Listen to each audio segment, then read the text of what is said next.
Hello, my friends.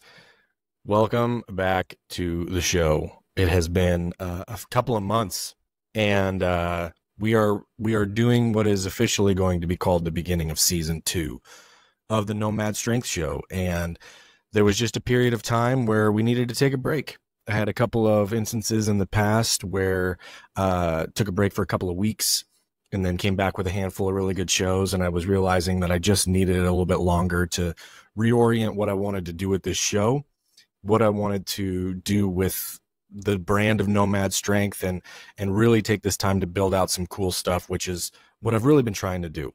And so we're back. This is the beginning of season 2, and I couldn't be happier to start it off with an awesome guest. One that we had to actually do this interview a couple of different times for some technical issues, but the one that we ended up getting that's going to be posted, that you're going to listen to right now, it's awesome. And I'm joined today by Kris Koerper, who is the founder of Full Strength Father on Instagram. If you follow him on Instagram, fantastic Instagram page. And there's just a lot of really good stuff here in this episode for you. If you're a man who's needing discipline and training and needs to turn your life around and hone in on things that are important, but especially if you're a father, we talk a lot about the importance of physical fitness for fathers, the connection between physical fitness and your mental well-being, things that we've talked about dozens of times on this show before, but the way that Kris puts it really just hits the nail right on the head.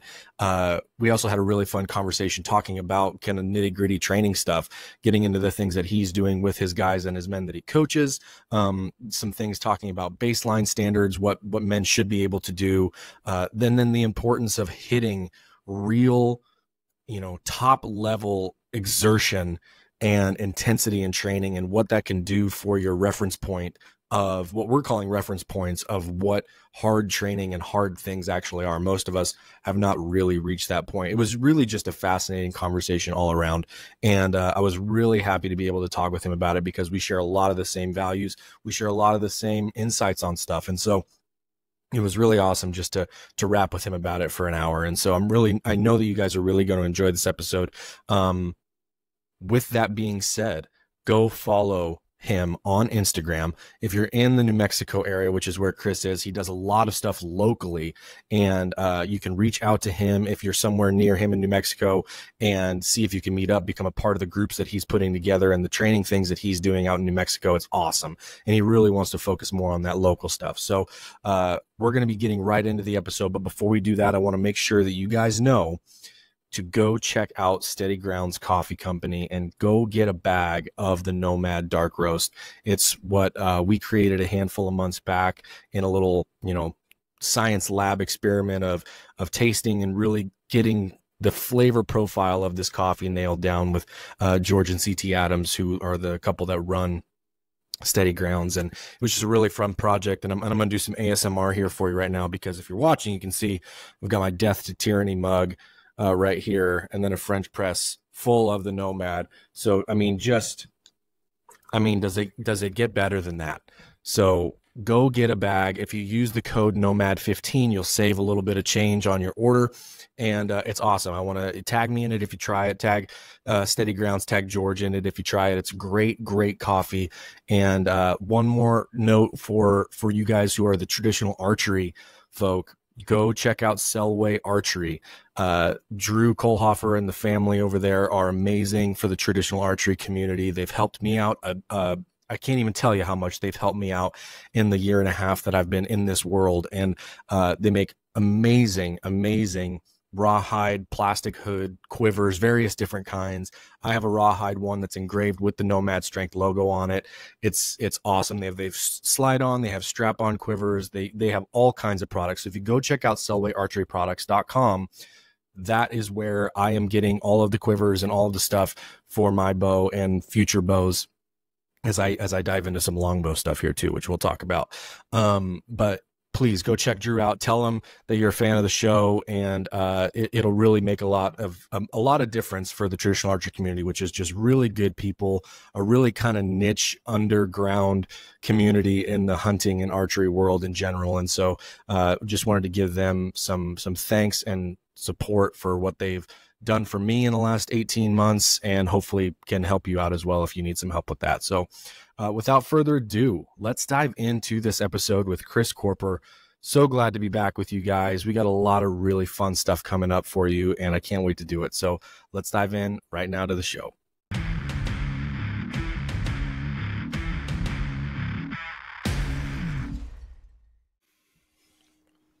All right, everybody, welcome back to the Nomad Strength Show. We are doing what seems like part 3 or 4 of this interview that we've attempted, but this is the one that's going to get posted. I'm willing it into existence right now. We've tried this a couple of times already, but I'm joined by Kris Koerper, and he runs a page on Instagram called Full Strength Father, which I followed several months back and really just enjoyed the messaging that you were putting out on the page, and really the whole point behind why you created the page, which is a funny story of how it kind of blew up. And then you ended up not really wanting it to be something that was overtaking your life, which I totally get that. But dude, thanks for, again, making time. We'll get this nailed down this time, but I'm pumped to talk to you today again, man. Yeah. Thanks, Ross. Appreciate it, man. I'm looking forward to diving in. Yeah, man. Let's start with the page. Because I think anybody that's listening to this probably at this point that knows who you are, that's how they know for the most part on the Instagram world. So where did the inspiration or the want to create this Full Strength Father page, where did that come from, and how did it flesh itself out as you were starting to build out the page? You know, the page is a reflection of a lot of choices in my life that led to that point. I mean, you go into detail about the backstory behind Full Strength Father as a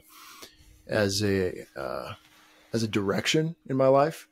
Mm-hmm. But the simple answer is I decided to transition from sports performance in that realm of strength and conditioning, human performance, into specifically working with fathers. And so naturally, I changed my Instagram handle from Coach Koerper, which is what it had been for many years, mm-hmm. into Full Strength Father, and began posting content that I would find valuable myself as a father. It was really quite simple. Yeah. And it turned into, now it's really my largest audience online. And I'd say pretty much my only audience online, which has been really neat. And it's opened up opportunities for conversations like this and real world experiences with other dads. Like, for example, one of the remote clients that I picked up from the increased traction on Full Strength Father is in Houston. And he's now coming out to do the Baton Memorial Death March here in New Mexico, and flies in this week to join my local group. And that wouldn't have happened without that increased online presence. So it's really neat. So I'm excited to see kind of where it goes, but that would be kind of a succinct answer to that question. So you're coming at it from a strength and conditioning and training background. Like, that was where everything originated for you as a coach, right? Where did it sort of morph into more than that when it came to this page? Like, because it's Full Strength Father, right? It's not just training stuff. Obviously, right. That begins the process of, now we have training as a vehicle for improvement in all areas, right? So was that something that you felt you went through as a father as well? Because you've got young ones. You don't have, like, yours are, if I remember right, like in the 4 to 6-ish range, correct? So how did this stage of your life, with them being young, how did that influence, kind of the direction of the page as well? Well, what you realize as a young father is everything you do really matters, because it's influencing and impacting those young ones. Before you have kids and you're married, I mean, obviously your actions affect that, your strength of your marriage and those kind of things. But, we as a couple we've been through a lot in the last couple of years. We had a miscarriage, which was probably the deepest pain that we had ever been through as a couple. Not probably, it was. Yeah. And in the midst of that, I had some big time challenges in my in-person business here in New Mexico, my strength and conditioning business that I had started with a partner. And dude, really was just in a really, really dark place mentally, and was losing a grip of who I was as a man, Felt like I was sort of walking through quicksand every day, tired, unfocused. I was still doing the things right every day, to a point, but I just really lacked vision and direction for my life and was losing motivation. I felt like if I'd continued on that path, that it would have not been pretty. And I was just in pain along with my wife, going through that emotional time. What got me out was structuring the core doctrine of Full Strength Father for myself. I wrote my mission, threefold: lead with integrity, provide with consistency, and protect at all costs. And then I wrote a code. It's 5 parts: physical discipline, spiritual depth, mental fortitude, focus and presence, and time and action. And I just referred to that every day. It was like I don't even feel like doing any of this stuff, but here's who I believe I can become and who I can be. And so to pull it back to that question, that's where it's originated. And what I realized was strength conditioning in my background.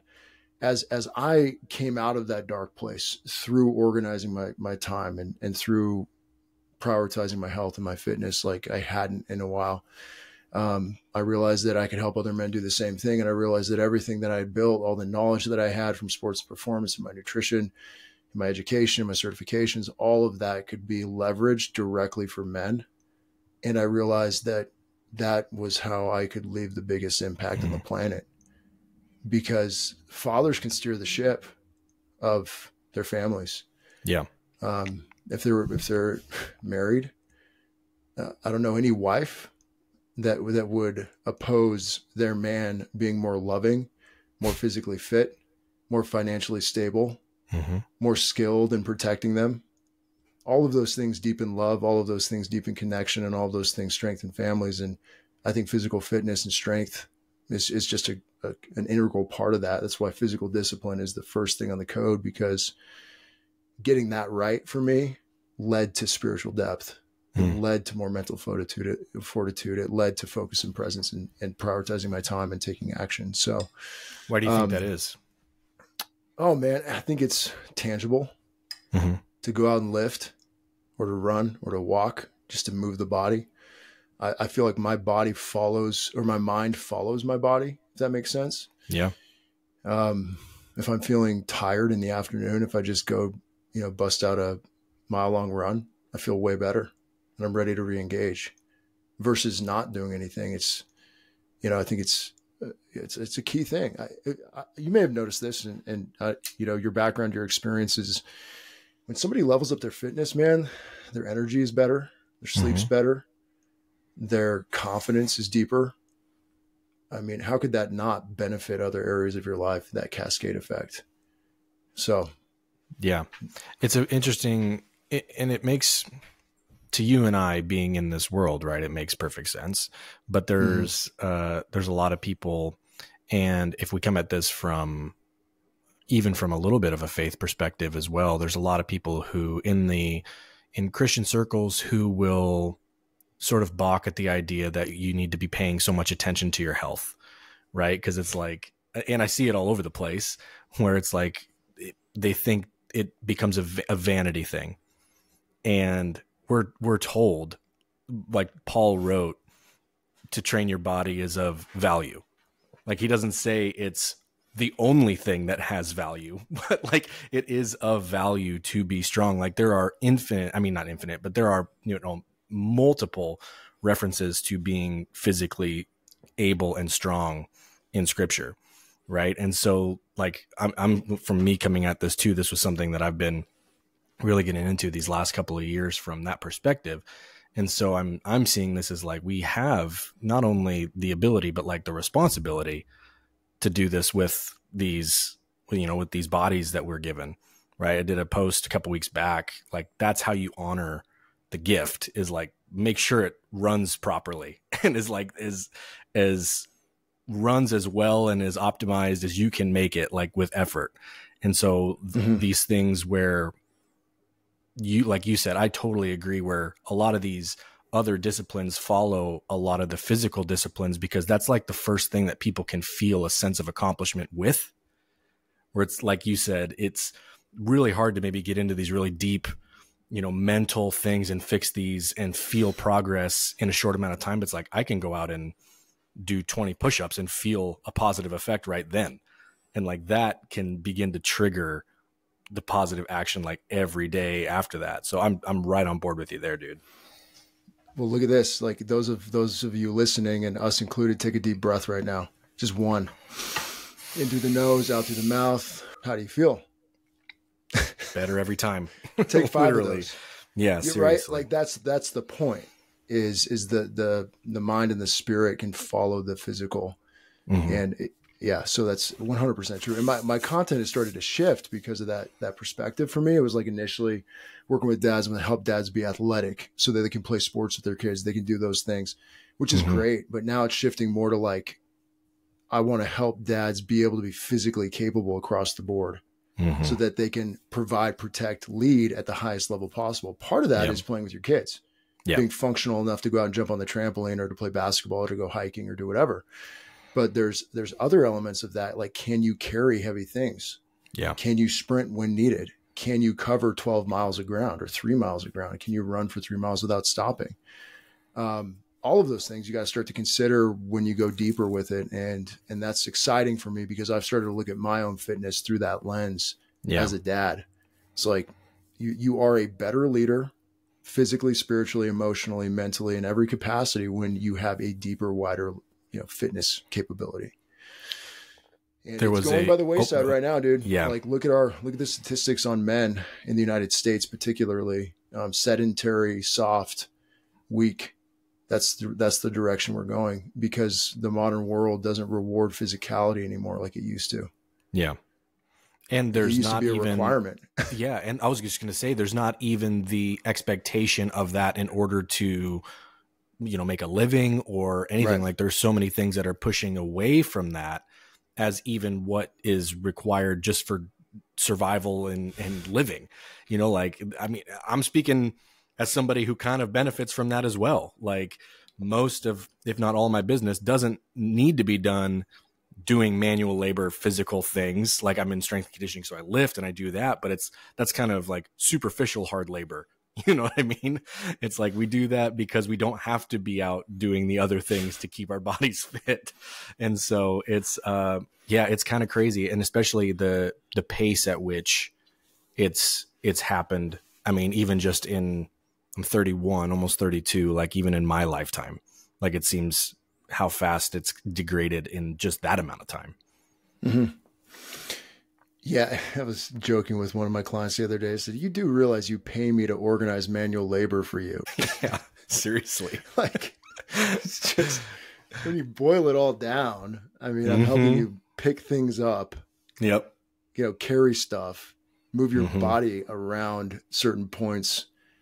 Like that's what it is. That's how privileged we are in this country to be able to take the time and energy and even invest money in being able to organize our manual labor. Yeah, for sure. So I don't know. The fitness industry is an interesting space. When you go onto Instagram, there's other platforms because it's just, everybody wants to make things so complicated. Yeah. Yeah. And I talked to my men about it a lot. I said, look, most of the things that are the most impactful are free. And anything that can be complicated and made hard to understand will be, because you can profit off of complexity. Because people who don't know as much think complexity means efficacy, and they buy it because they buy into that. And I don't know if you've felt this way, but I mean, I tell people the best training programs are simple. They're so simple that I could show it to you for a couple of weeks, and then you should be able to understand the progressions and the whys. Yep. And some of the greatest strength athletes in the world, if you looked at what they do on paper, it's not too complex. It's pretty simple. It's just work. It's work. Yeah, seriously. Just add a little bit of weight every week. Yep. So you challenge yourself and do the same like 5 or 6 exercises. Like it really doesn't need to be more than that. I'm trying to think of who it was that said it, and I'm gonna be mad that I can't. Somebody who was a strongman and Highland Games guy, and he said, I'm always asked like, how do I get to be really strong whatever. And he goes squat, bench, and deadlift 1 time a week for the next 10 years. Like, and then you'll be strong. Like, there's really no other way to do it. You know, it's pretty funny. Well, there's like this meme that's like a bell curve of understanding where you go from like, I have to send it to you. I'll find it, but you know what I'm talking about. You go from, it's that cartoon character where he's like crying and, or, you know, it's a meme, but basically you go through this curve of understanding. And once you start to understand more and more and more, you realize how simple things are. And you just come back to like that core. It's like, I'm sure there's probably several versions of it, but it's like the low IQ person says like squat, bench, deadlift, for example. And then it goes up the curve where the peak IQ, it's like doing all these speed ladders and all these other things. And then like the ultimate high IQ is like bench, squat, deadlift. Like, that's pretty much it. Yeah. I love it. And dude. Working with youth athletes and sports performance. I don't know if you can hear me. It seems like the internet might be a little bit spotty. Can you hear? Oh, there we go. We got you back. Okay. Can you hear me, Ross? Sorry. Yeah. You broke up. I got you. Got me. Yeah. I was saying there was an account that I had followed. I can't remember how long ago it was, but I want to bring it back a little bit to some of the father stuff, having these setting examples with these standards for like, you're not only just the men that you're working with, but your own children. Right. And this guy had, it's great because it's one of the things that I think my son is almost 5. So it's like, this might be the year we start it, but every year he races his oldest son in like a 40-yard sprint. And he goes, my goal for my fitness is to be able to beat my son for as absolutely long as I can in my life. And he's like, and the kid's like 14, I think, and they've been doing it since he was 5, and he's like, and he's still dusting his kid, and he's like, it's not gonna last forever. Like, he will beat me, but my goal is to like stave off him beating me in this race as long as like he's like, that's why I train every year. I'm like, that's awesome. That is so legit. Yeah, I love that. That's a great metric. It's a great really metric. Is. It really is, and very, very motivating metric too. Like, I'm not gonna lose a foot race to a 9-year-old ever. You know, oh my gosh. So this will give you some insight into the culture that's starting to develop in our household. It's like my wife went on a girls trip this last weekend, and I was stoked because I had the boys, you know, for like 2 days all to myself, and selfishly. And so we ended up after a day of just crazy activity, watching Strongman. Yeah. Like us 3 on the couch watching Strongman on YouTube. Yes. And so I'm fortunately or unfortunately, now my boys know what some of my all-time bests are on certain lifts. And they're comparing me to Brian Shaw and saying like, oh, are you as strong as this guy, Dad? And I'm like, negative. No. No, sir. No, I'm not. Are you one of the strongest men on the planet, Dad? And I'm like, well, statistically speaking, if I can deadlift 600 pounds, yeah, you know, I am. Yeah. One of the Yes, exactly. Not nowhere near these guys, but yes, I am. In their little minds, they're trying to compartmentalize what this all means, you know, and how I fit in the pecking order already. And so I'm like, oh my gosh, I had my 6-year-old. He really wanted to perform a deadlift, and so I put him on blocks, and then I had him do like a T-bar, basically a mid-thigh iso pull. Yeah. Where he could pick it up about 4 inches. So he's like in a good, strong position, and he picked up 110 pounds.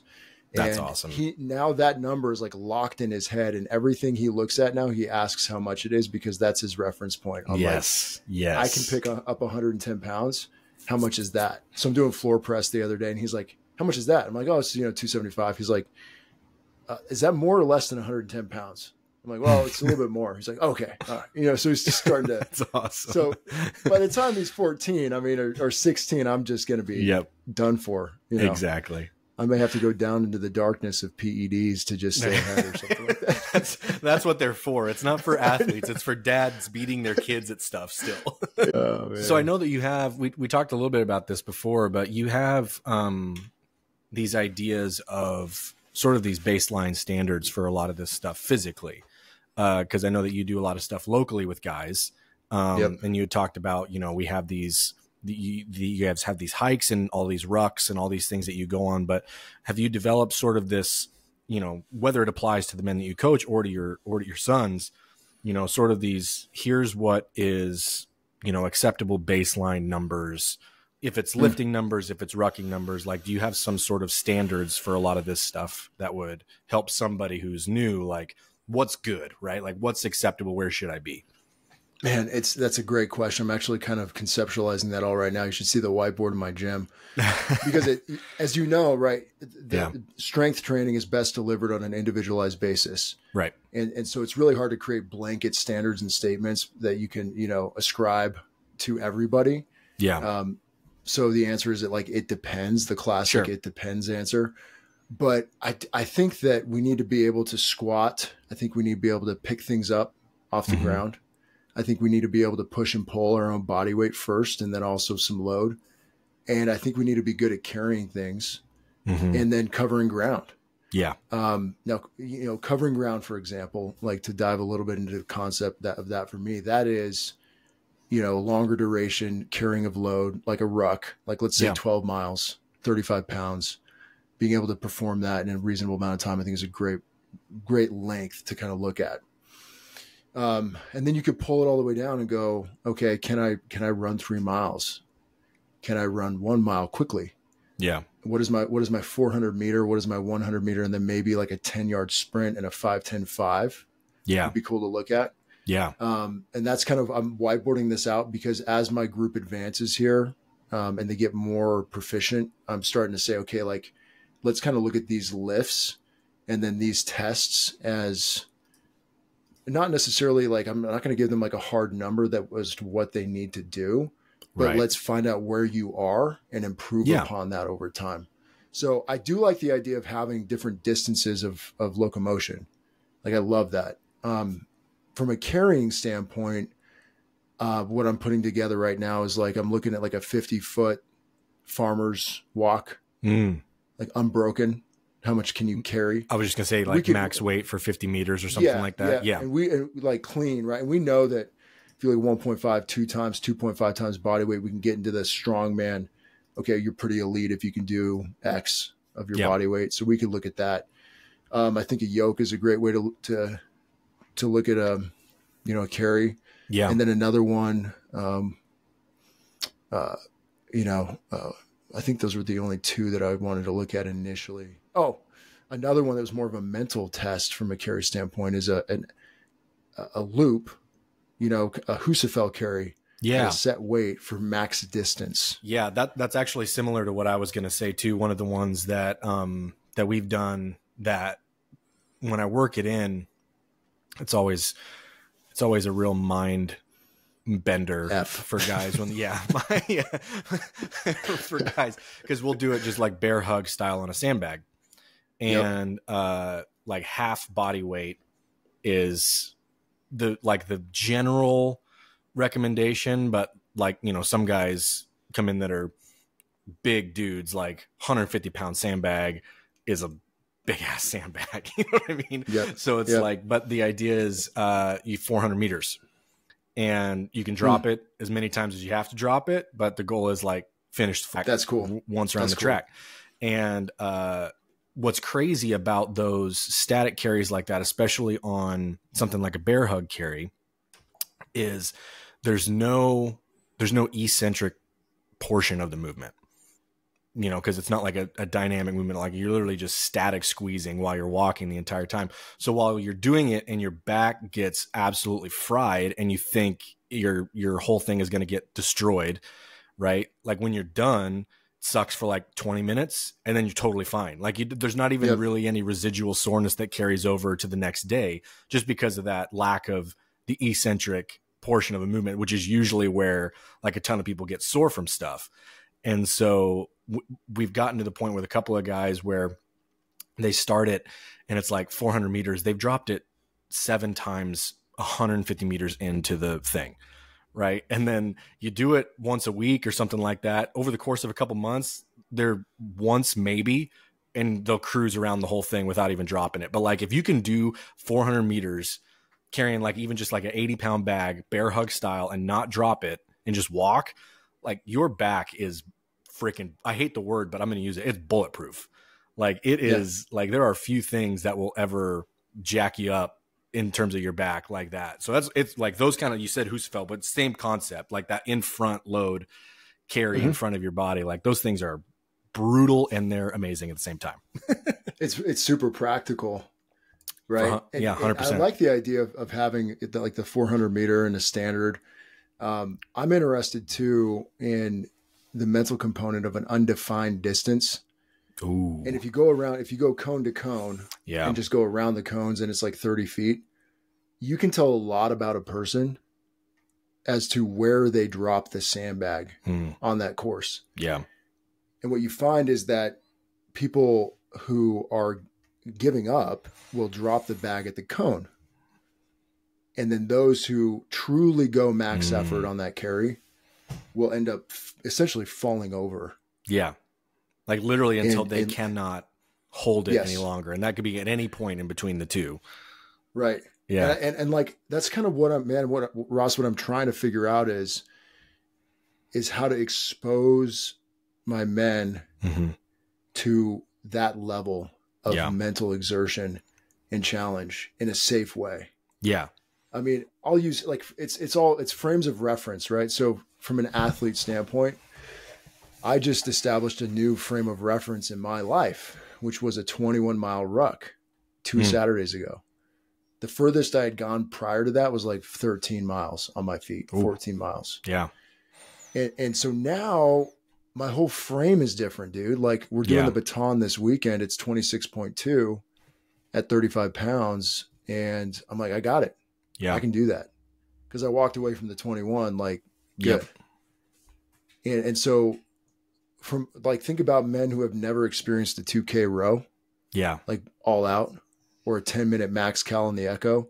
Yep. Or even a 1-minute max effort on the Echo bike, or whatever it might be. If you've never touched that, your frame of reference on physical exertion and pain and strain, it's small.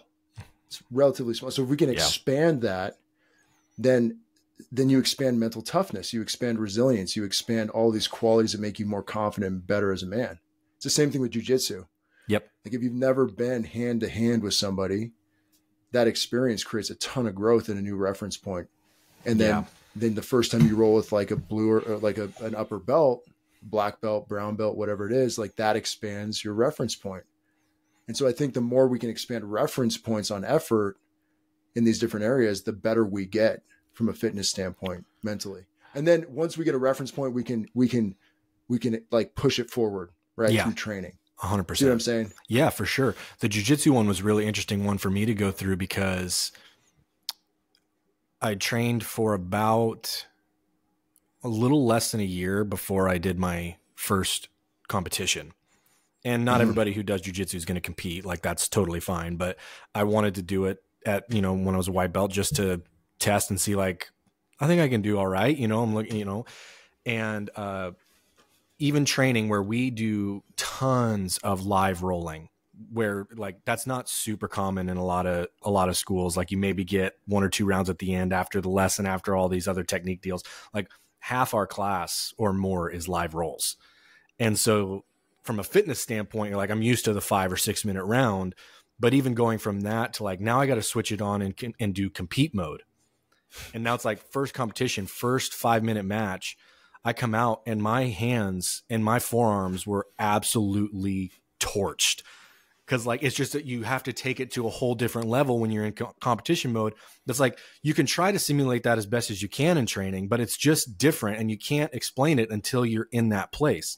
And so my whole, like you said, reference point for exertion and jiu-jitsu was like, now it's like, okay, it was not even remotely as tough as what that first match was when I'm in training. So now I have like these different reference points. Like you said, and the other example that I thought of was like I ran track in college. And so with other sports, like the sport itself isn't like training as we would consider it as, building speed, building strength, like all that kind of stuff. You're doing sport stuff, right? But like track is the sport where it's kind of that, where it is training. Like when you're training to get faster, like you have to be sprinting and taking yourself to really brutal spots. And there was nothing I ever did in football or any other sport growing up that was as hard as the hardest track meets or track practices that I ever had, because like you literally run until your legs you can't move a foot forward because the lactic acid is so just draining your quads and your ass. Like you can't walk. And like no other time is that a normal experience for people, you know? And so like you have these, like you had said, these ideas of we have to create these reference points, which I love that just concept, because I don't think most people and most men really have even come close to touching what maxed out exertion actually feels like for themselves. You know what I mean? And I work with a lot of rehabbing CrossFitters. CrossFitters in rehab. Yeah. And you know, we can go down Sounds that like a rabbit hole, support group. Well, you know, the reason I bring it up is because I do think that's one of the positive elements of CrossFit. 100% the that intensity. I've seen people experience is it takes a normal person, and albeit in an impersonal way, in a non-contextual way, can expose them to that. Yeah. Randomly. Yes. Yeah. Where they're on the floor and they all of a sudden have a new reference point for what effort looks like. And, yep. and in fact, a lot of them kind of get addicted to it. And it's like a dopamine hit. Yeah. And then the community and everything. And so what happens though, is like, if you do that all the time and you hammer, and there's no context and there's no structure, then you can get burnt out and get injured, obviously. Yeah. But if it's intelligent and we intelligently expose ourselves to these levels of effort, man, like that's, I think that beautiful blend where you have periodization, you have structure, but then, and then in that structure, you have these intentional exposures to deep challenge. And you go to that level. And the reason you go there, it's not random and it's not just happenstance. It's intentional. Yeah. Like we're going to do this workout specifically to take our reference point in this energy system to that level. So that's what I want from you, bro. I want to we're doing a 10-minute max cal. Here's what it's kind of going to feel like. Yeah. You know, you've already done it once, but like you need to go deeper. Like I need to see you flip a switch when you have 2 minutes left. And I need to see you just go to the dark, go to that place. Okay. And that's intimidating because it's similar to like trying to recreate what you experienced with jiu-jitsu, where, I mean, I think in life, when we do have to use our fitness in an acute situation to save somebody or to do something crazy, that's how it's going to be, right? Yeah. It's going to be the difference between rolling in jiu-jitsu and then a street fight. Yeah. Or rolling in jiu-jitsu at the academy and a competition floor. I mean, it's the same thing with a powerlifting comp, a strongman comp, all of it, right? So bringing that into daily training intelligently, I think is a real kind of a holy grail when talking about utilizing this to become more prepared as fathers and more resilient and better leaders. So that's what I'm working through that right now, figuring that out. Yeah. Because any idiot can make another idiot tired. Right. Yeah, exactly. Dude, one of my, when I first started coaching, I was at like a big box gym, kind of like a Gold's kind of area, but it was a local company that owned it or whatever. And, you know, it was your just totally normal Globo gym experience, like from just the personalities of everybody that was there. Like I had a great time while I was there, got tons of experience or whatever, trained a ton of people. But one of the things that was like the guy who was the head of, there's like 4 different locations. He was the head of the trainers of all of the 4 locations, not just like of my building. And he had a thing that I used to just love. It was like my favorite thing he ever said was he goes, people always say, you know, they always want to feel tired after a workout because that's like their metric, right? And he goes, well, if that's all it takes, I'll put you in a room with a monkey with a baseball bat and you'll get a good workout in. And like, if that's your only metric, like that, we'll accomplish it there. But he's like, you're not going to get better at anything by doing that. And I'm like, dude, that's the best analogy ever. So I use that all the time now. Yeah, it's true. It's so true, man. Yeah. So with the, with all these other things that I've noticed and lately for you on the page anyways, you had a really good post the other day.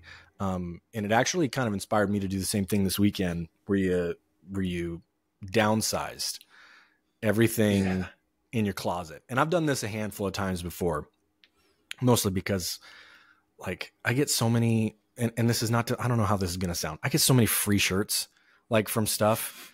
Like I don't need to keep getting a bunch of free. So I have like 100 t-shirts. I'm like, I don't need all these, you know what I mean? So like a couple times a year, I'll just get rid of all these like old worn out training shirts, right? Cause I'll get a bunch of new ones throughout the year. but you like downsized everything into like a suitcase, which I didn't go that ham with it. But what was the point recently where you're like, all right, I need to simplify? What was that process? So fourth element of the code is focus and presence. And I'll read it. It says, we develop the ability to focus. We take care of our physical and digital surroundings. We keep them in order. We create environments, routines, and habits that reduce distractions and enhance productivity. We are engaged. We are present. We understand that our success as fathers is directly connected to our ability to be present and intentional through each moment of the day. So that's me taking the code and applying it based on discussions I'm having with the men here in my group. I just felt like I had a lot of static in my mind because of my environment. I was just like, dude, okay. So I started with my office and I cleaned house and I simplified it. Then I went to my closet and I cleaned house and I simplified it. Actually, today I just went and donated all those clothes that I put in trash bags. And I don't have a ton of stuff. I'm a pretty simple guy, but to get to that level of simplicity has been freeing like no other. And so the next step for me is to go through my digital world. And I've been doing that, right? Because here it references very specifically physical and digital surroundings. Yeah. So right now my phone there are no apps on my phone. When I open it up, I have an iPhone. Currently my phone, for those of you looking, watching this, I'll show you. Here's, if I pull up my app library, it's grayscale. I was just going to say, are you a grayscale guy? Yep.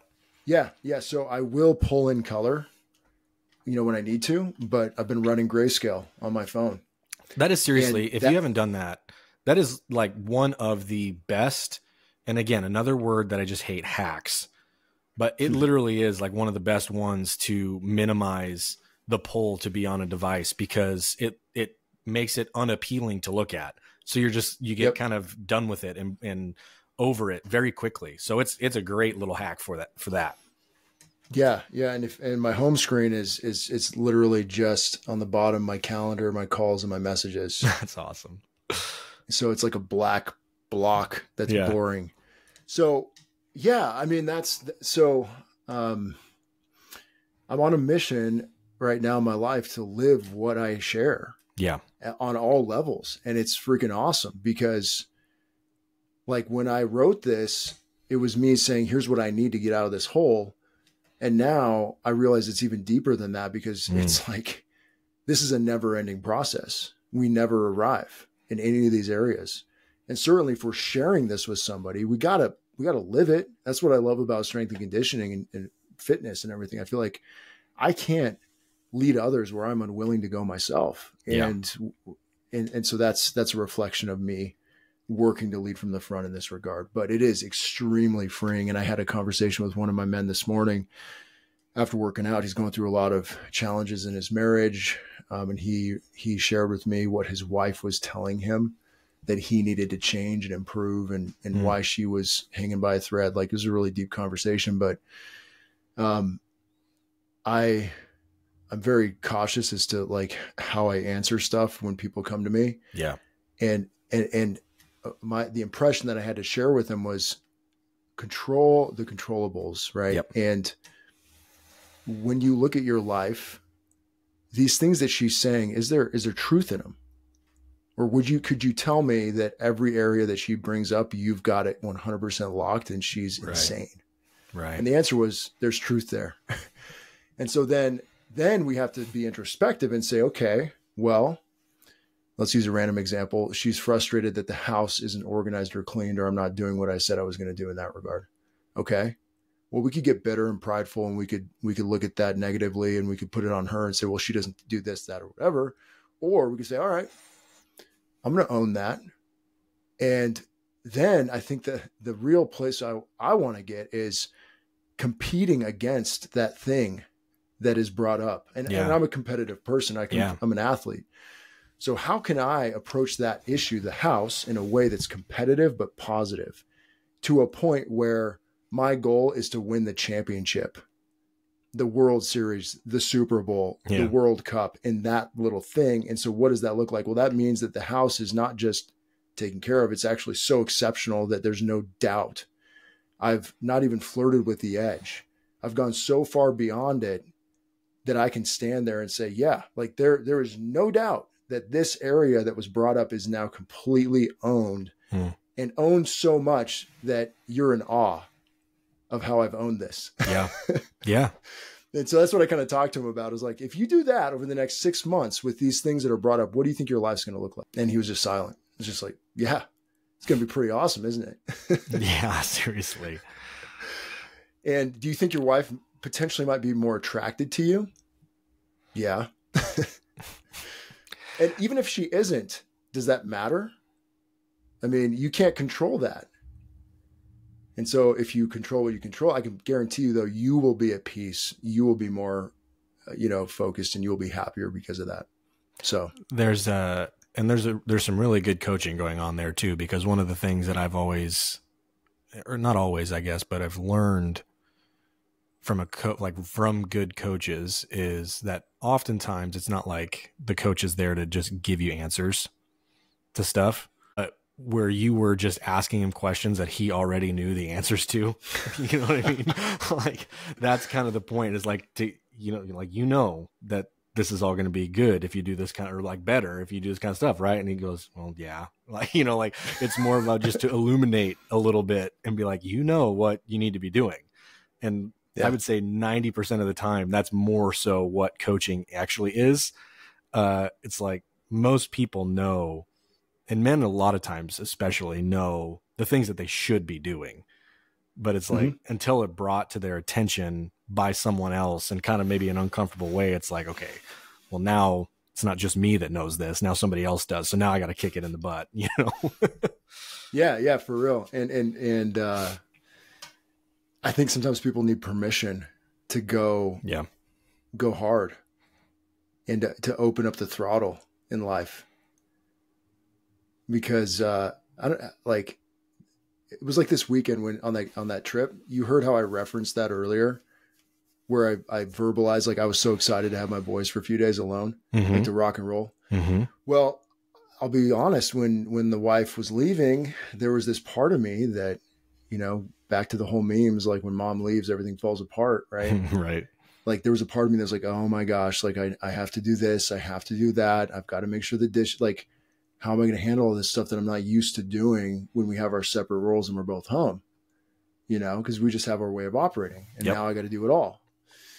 And that's when I kind of use that tactic. I would call it a mental tactic of like, okay, well, you know what? I'm actually going to compete against that person that wants to just slack and let it all fall apart. I'm going to beat him, and here's how I'm going to do it. And then when my wife gets home, here's what it's going to look like. It's going to be awesome, because she's going to see the yard like dialed. She's going to see the garage totally just spick and span. All the dishes are going to be done. Laundry's going to be folded. House is going to smell good. We're going to have meal prep. And I'm going to have spent all day outside with my boys just crushing it. So I'm going to make that happen. And that gets fun, dude. Because like, as an athlete, what's fun? Winning is fun. Yeah. And the process of becoming a championship athlete is fun. And losing is not fun. And that's not just an athlete thing, by the way. That is a very ingrained male thing. Like, and I think agree. that gets squashed far too often. Like, not everything's competition. It's like, I mean, sure, but really it kind of is though. Like, we can find ways. I mean, that was one of the best things about, I remember anything growing up. If you're with a group of dudes growing up, you're 12 years old, like how many games did you just invent to compete against the friends that you were with? Like it is a part of us as men, like to create things to compete against each other in. And so like, it doesn't have to be like I'm winning everything all the time, but it's like, I can gamify this a little bit, and that gets me, because then it's like, and there actually is, and there is actual clinical research that shows like a quote unquote win or consecutive wins or like positive things in that realm that happen is a literal testosterone boost for men. Like, and that makes perfect sense. Like the more you do this kind of stuff, the more of the good juice you get flowing in your veins. You know what I mean? Like that's why it feels good to win things. Well, look at the energy of our conversation when we start talking about competing and winning. It's like it ramps up. We're getting like super excited. Right. You know, versus like if I put a damper on, I say, hey man, you know, like we got to let everybody win. Like I think there's a fundamental misunderstanding of what competition is and then healthy and unhealthy competition. Yeah. Because what I want to build is everything's a competition. Yeah. Everything is a competition. It's a righteous, healthy, good competition against one's own ego, against one's weakness, against, you know, I'm starting to sound like Jocko here, right? Like right. Good. But it's so true. We are competing at all times, whether we know it or not. Let's go scriptural here. Dark versus light, good versus evil. Does evil sleep? Evil does not sleep, man. You know, and since the dawn of time, light and darkness, free will has been in place for us to be able to move through mortality and learn what we need to learn and progress like we need to progress. If there was no darkness, there would be no light. Darkness is ever present, just as light is, but it's a constant battle that's being waged right now spiritually. So whether we like it or not, we're on that battlefield. Yeah. Whether we recognize it or not, we're on the battlefield. So we might as well put on that armor and go to work and compete. And I just think it's so motivating to frame things with a competition element for me.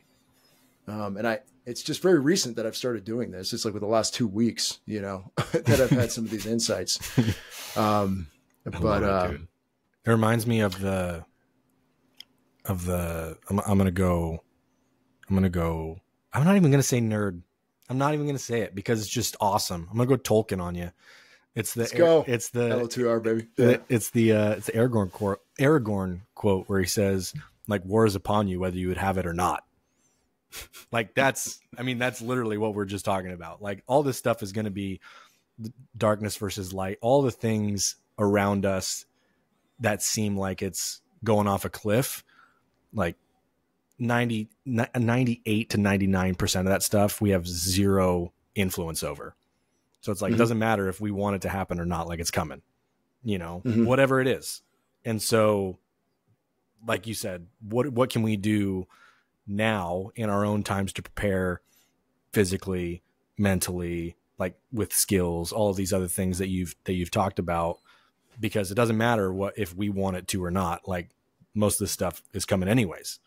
And that's not to sound like doom and gloom or whatever, because that doesn't even necessarily mean doesn't even necessarily mean that, but it's like all of this stuff is without our control anyways. So, right. Well, if we as men, I mean, like winning, right, and in competition, think about this. This is a good question to ask, because I started asking myself this a couple of weeks ago, and that's, I think, where all this came from, is like, what do I define as a win for the day? How can I look at that day and say that was a win? Yeah. Or I think some men, myself included, can go months or years without even defining that they're winning or not. Yeah. Like, yeah, we're making a paycheck. Yes, but are we really winning? Yeah.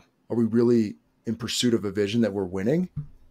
And so I think the more things we gamify and make a competition, the more wins we can see on the scoreboard, the more momentum we're going to feel.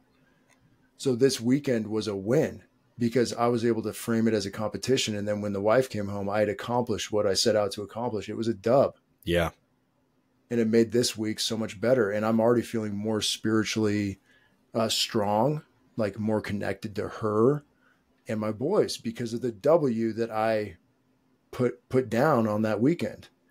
And I played baseball, so we had a lot of games, and I liked the frequency of that. And if you're a hitter, you get at bats, and then in a bat, you get pitches, and pitch to pitch, you can get a W or you can get an L. And a lot of times in baseball, like you may make contact and hit a baseball real hard, but it doesn't show on the scoreboard. Right.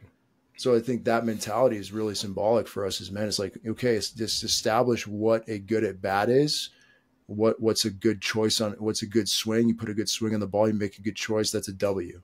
Yeah. And quantify that and look at that. So, and that's a sport too, where like a 30% success rate means you're like one of the greatest ever. Yeah, exactly. It's a terrible sport. I don't know why I chose to play. It's horrible. It's crazy when you think about it in those terms, and that with that data in mind, it's wild. It's terrible. It's a horrible thing to do. Oh, that's funny, dude. So I want to ask you about where your boys are now, having seen a lot of this stuff develop lately with you personally, like you going through all of these insights and these changes with yourself, but then also the things that you're doing with the men that you coach. You already said like they're really receptive to a lot of this stuff and they're getting in on it. And I've seen you post the videos of them getting in and lifting and doing all those kind of things too. With them specifically, how do you go about teaching them? Because it's, you're doing the same thing with your boys and with the men that you coach, but obviously it's a different type of message to a degree, like when you're talking to a 6-year-old versus a 40-year-old man. Right. So like, how do you make those distinctions? Like, yes, we're technically kind of doing the same stuff, but what's different about your approach with your boys to build them up with all this stuff than what you do normally with the other guys? Honestly, it's not that much different. I was thinking you were going to say that too. I mean, it's having fun. I mean, you get to work out, you get to go build bike jumps, you get to blow stuff up. We get to go shoot guns. We get to do jiu-jitsu. Like it's just doing things. Yeah. And I don't think I have some grand strategy, but like there are basically living my life to the fullest and bringing them with me on that journey and asking questions of them and just having conversations and just being present, I think is that key, because if you're really present with those young kids, they're curious, man. They want to explore the world, especially young boys. They don't want boundaries. They want to be big. They want to be a big boy. My 3-year-old. Mm-hmm. Dad, I'm big. I want to do this. And just enabling that, it takes energy for sure. But like from a tactical standpoint, get the screens out, get them off screens, no iPads, no phones, no nothing, and watch and then everything opens up. Get outside, get in the dirt, do some dangerous stuff. I think like my boys, they know how to use knives. They know how to climb trees. They know how to use tools. By no means am I some expert woodsman or archer or anything. I'm okay with just doing a lot of fun things with these guys as they grow. Now, frameworks matter. So like the way I live my life, I think is naturally going to translate to them for sure. So they see how I eat, they see how I train, and that's definitely something that motivates them to do those things too. Because it's reference points. Back to that whole conversation. I'm giving them reference points as young men already that many young men don't get, I guess. It's like we're doing pull-ups and we're doing jiu-jitsu and we're doing all these things. To them, that's kind of normal. But then when they're, when certain friends come over, other people that may not have that same approach in their life, it's foreign to those kids. Like riding a bike over a jump is foreign to another 8-year-old or 9-year-old because they just never did it. Right. I mean, so look at all those areas. Tell you what, man, Way of the Warrior Kid has been awesome for my 2 boys. They listen to it on repeat. Cool. And I'm so grateful for that book because it's added another layer to what I want to instill in them. It's by Jocko Willink. So we have the audio book. So I think that's a tie-in point is as a man being okay with not being the only sole source of information, but being open to saying, oh yeah, my friend Kenny, he's a hunting guide. He's going to teach me how to hunt and I'm excited to learn from him. He's the expert in this. And then so-and-so over here, this guy's really good at this. We're going to learn from him about this. Like I take him to Samson and show him the welders in the back fabricating equipment and all those skills that those guys have. And I'm saying, these guys I don't know how to do this, but these guys do. Yeah. And so you open them up to being curious and being okay with mentorship from a bunch of different quality people. I think that's a powerful thing to do with young kids. So yeah, I don't know if that answers kind of what you were after. It totally does. And it's really cool to hear that too, because like I said, my oldest, my only son is, he's 4.5. He's be 5 this summer. But ever since he's been able to like walk, basically, he's been just into everything, like wants to do everything. And starting this last fall, he started coming with me every Tuesday night to the indoor 3D traditional archery league. And there's like a couple other little boys that are like 7, 6, 7, 8. And he's the youngest by like 2 or 3 years, but he just has his little 10-pound bow that he just sends things down because he loves it. Like, because he sees how much I shoot, and he knows that why I shoot is to get ready to go up and take some animals down with it. And so he's like all in on that. But it's just like you said, the things that they see you take an interest in, they would just will naturally be interested in, or at the very least curious about. Like, maybe they don't end up digging it, but it's like, why does dad like it so much? I want to like go over and hang out and see what's going on. And maybe it's really cool, but like you said, exposing them to as much of those different things, even like you said, from other influences, you know, that have different expertise, like it's killer, because they'll not only like end up finding the one thing that they like, but they'll also probably get good at a bunch of other stuff in the meantime and be really well-rounded, you know? Mm-hmm.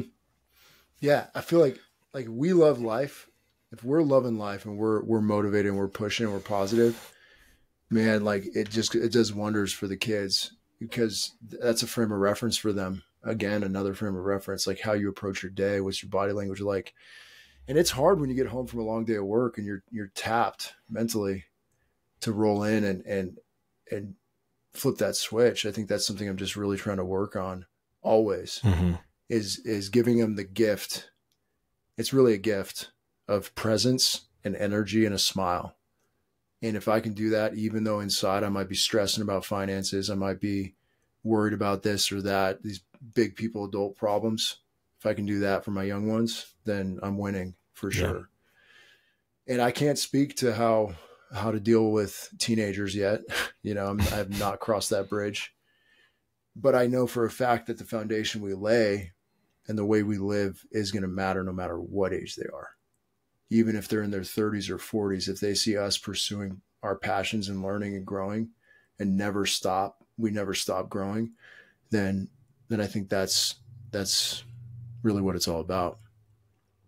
It's awesome, dude. You can't be led by somebody who's not leading themselves. Yeah. Why would you? I always wonder, when is my leadership capital going to run out with Jens and with Gunnar? And the return thought on that is, well, the only way it runs out is if I stop pursuing growth. They may not reference me like all the time as the go-to for questions, mm-hmm. but if they go through a period of time where, you know, there are in other areas and they look back in my direction and dad's still studying, dad is still training, dad is still developing skill sets at 60, at 70, mm-hmm. still curious, still open. That's the type of person that you can go to. It's awesome, dude. That's a pretty killer wrap-up spot right there too, I think. So, Dang, what time is it? we're like right at an hour almost. So let's go. Nice. We crushed that one this time, and 0 technical difficulties, dude. We crushed it this time. Like, we had a couple practice runs before today. What's up with that internet where you're at? I don't know, man. Yeah, I don't know about that. He's on his hotspot up here in Narnia, man. Thank you for making time again today, Kris. I really appreciate it, man. Before we head out, why don't you do the plugs for the page, what you got going on? I know you got a lot of local stuff going on. So if anybody is in your local area that doesn't know what's going on, like, tell them how to hit you up. Local area. Yeah. Just message me at Full Strength Father on Instagram. That's the best place to find me. Developing a website, getting some apparel together. Currently just about to launch the Full Strength Father Forge program. And that is an 8-week intensive around the mission and code and self-evaluation in Full Strength Father. Yeah. So I will be going public with that for sure. After I run this test group, I got 20 guys doing it, and that'll be something that you should be seeing on my Instagram. So when you do see that and you want to be involved in that, it's going to be awesome. And I've got a journal that I'm developing as well. Saw that picture the other day. That looks dope. Yeah. The Forge, dude, it's awesome. I can't wait to help other men use it. And I briefly talk about that. If you're not journaling right now, please start. I mean, just speaking from experience, from a mental clarity standpoint, but also for a record for your posterity. Day one is an application that I'd highly recommend for couples. Obviously for yourself, it's great, but you can do a shared journal. And what Janelle and I have been doing to deepen our connection is we each do an entry in that shared journal every morning about what we're looking forward to for the day, what we're experiencing, how we're feeling. And I can go read that entry and feel more connected to her without necessarily, hopping on the phone or doing anything like that when we're busy. And you can print any of those journals that you do in day one at any time into a hard copy. Oh, that's cool. So if we put in a year's worth of work on our shared journal, we could print it for our anniversary and have a full book of our correspondence for the year. That's awesome. So just felt like I should share that because I feel like that's the route that I'm going is developing a journaling system for fathers that helps them become better fathers, but also provides a record of their efforts for their kids. So I like that a lot. Full Strength Father, man. Yeah. Instagram, hit me up. Anybody who has any questions or needs any help. I do one-on-one online coaching from a strength and conditioning standpoint. And that's a great product that I'm really proud of. Very limited slots on that, but if I have availability and you message me, I'd love to chat. That's awesome, dude. Well, man, Kris, thanks again for making time. I had a blast chatting with you today, and we'll catch up soon, man. Yes, sir.